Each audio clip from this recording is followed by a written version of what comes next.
The Beatitudes Explained, Part 1.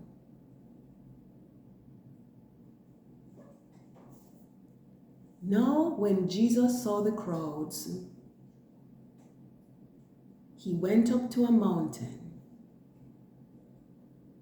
He sat down, and his disciples came to him, saying, 2. He taught them, saying, 3. Happy are people who are hopeless, because the kingdom of heaven is theirs.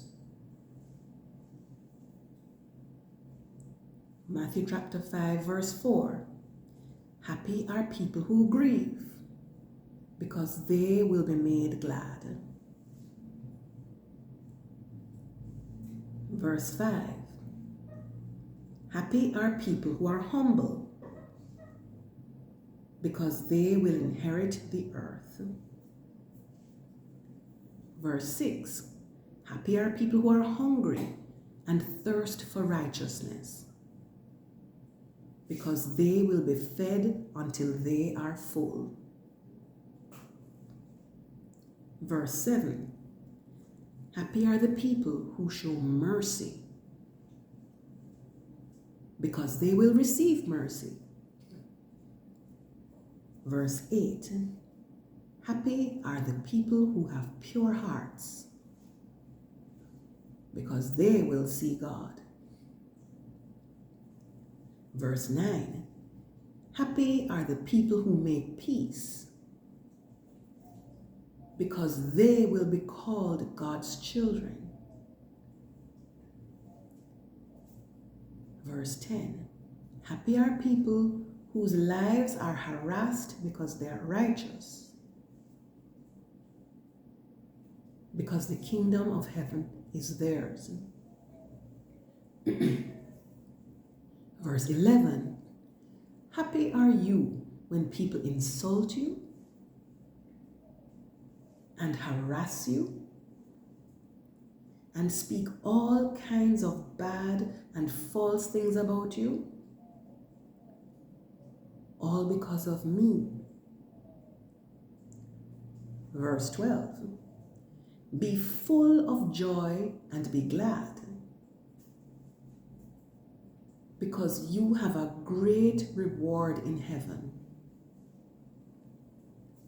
In the same way, people harassed the prophets who came before you. The words above are taken from the Gospel of Matthew, chapter 5, verses 1 to 12. Commonly called the Beatitudes, they suggest that these are the attitudes that we need to have or to be. Our extract in the Common English Bible starts with a heading called Happy People. And there is a reason for that. People who study the Bible say that this is what Jesus was teaching about. He was telling people what they had to do in order to be happy. Christians believe that ultimately God, through the promises he had made when Jesus spoke, will make them happy even if they're sad now. Verse 4. Even if they're being hurt now by other people simply because they're Christians. Verses 10 to 11. And even if they are kind and merciful to others, because they will receive the same kindness and mercy when they need it. Verse 7. If you know your Bible, you will remember that the prophet Isaiah said something similar in Isaiah 61 verses 1 to 4. And in the Common English Bible it reads, Joyful Proclamations. The Lord God's Spirit is upon me,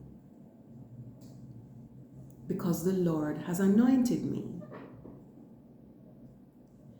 He has sent me to bring good news to the poor, to bind up the brokenhearted, to proclaim release for captives and liberation for prisoners. Isaiah 61 verse 2. To proclaim the year of the Lord's favor and a day of vindication for our God,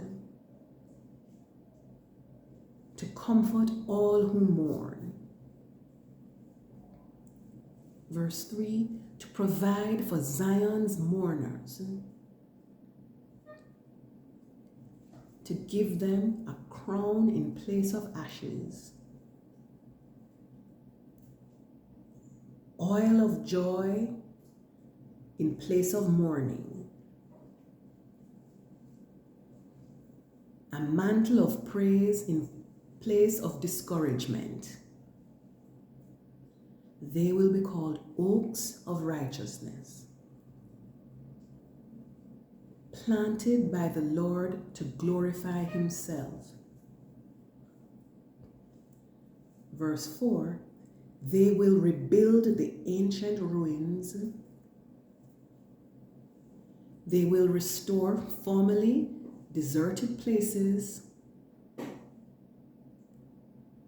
They will renew ruined cities, places deserted in generations past.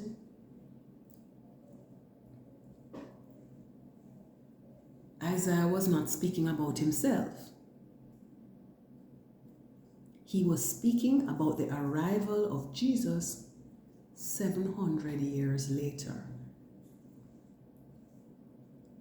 If you go back to Isaiah chapter 60,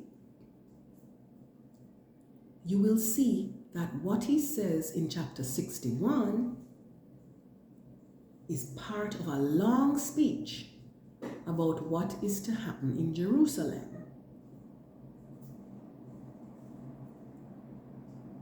Some of those things have already happened, and we are still waiting for others. So Isaiah said certain things in his prophecy,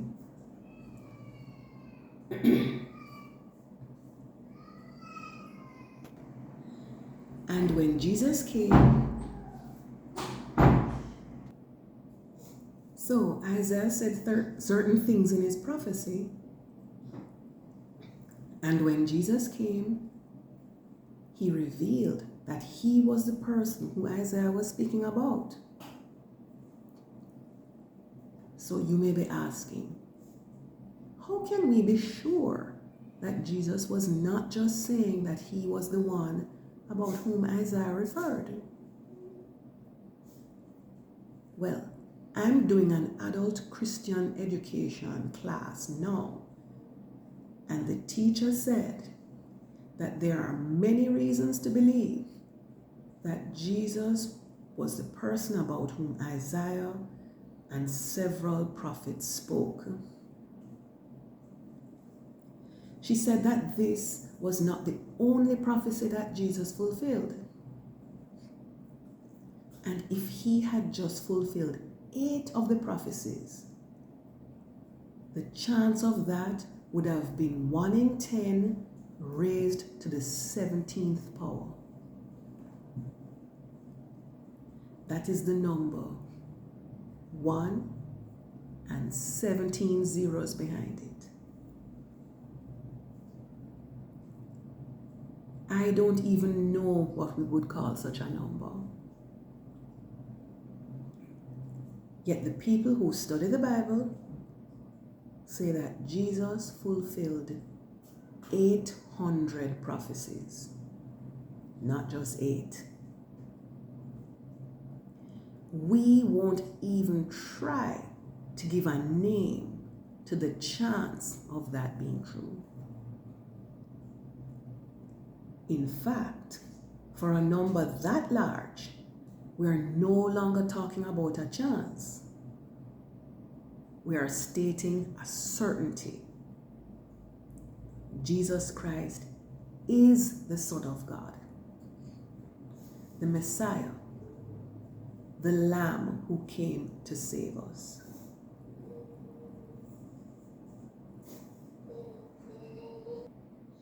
So, when Jesus speaks, we can believe what he says. Here he's saying that people who are hopeless, grieving, humble, desperate to hear God's word, forgiving, those who have clean hearts, those who are peaceful, and those who have been or are being persecuted and insulted because they love Jesus will have rewards for enduring these things. If you think about it, you wouldn't normally want to be somebody like this. You don't want to have to forgive someone because it would mean that they did something to harm you. You don't want to be someone who is grieving. You don't want to be insulted. You don't want to be hopeless. Normally, these are not the things that people aspire to be. But if they are this way because they love Jesus, then they will be rewarded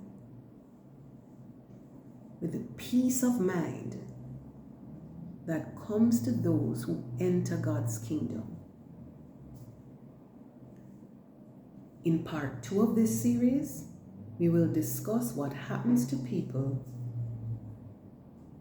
who ignore Jesus' words about the kind of people we need to be to enter God's kingdom.